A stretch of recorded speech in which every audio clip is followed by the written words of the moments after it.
একদিকে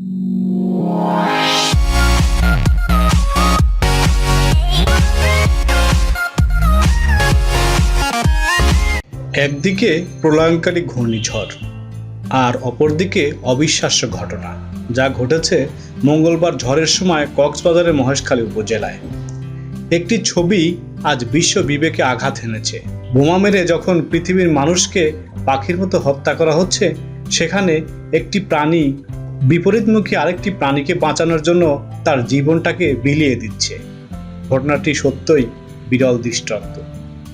ঘূর্ণিঝড় মোরাতে যখন বিধ্বস্ত বাড়িঘর, তখন মানুষগুলো নিজের জীবন বাঁচাতে ছুটছে আশ্রয় কেন্দ্রগুলোতে, যে যার মতো নিরাপদে যাওয়ার চেষ্টা করছে। ঠিক সে সময় ঘটল এই ঘটনা। চারদিকে এই বিপদের মধ্যে একটি হাঁসের বাচ্চা ভিজে মৃত্যু প্রায়, খুঁজে পাচ্ছে না মমতাময়ী মাকে।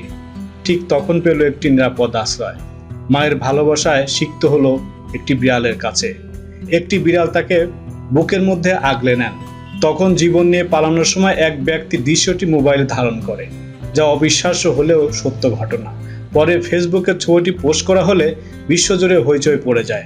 মানবতা যেখানে নির্মম, ঠিক সেখানে আবুলা বিপরীতমুখী প্রাণীর উদারতা দেখে সত্যিই সবাই হতবাক হয়ে গেছেন। বিড়ালটি নিজেই যেখানে ছিল বিপদগ্রস্ত, সেখানে অন্য প্রাণীকে বাঁচানোর উদারতা দেখিয়েছে হয়তো আমাদের মতো দুই পায়ের প্রাণীকে শিক্ষা দেওয়ার জন্য।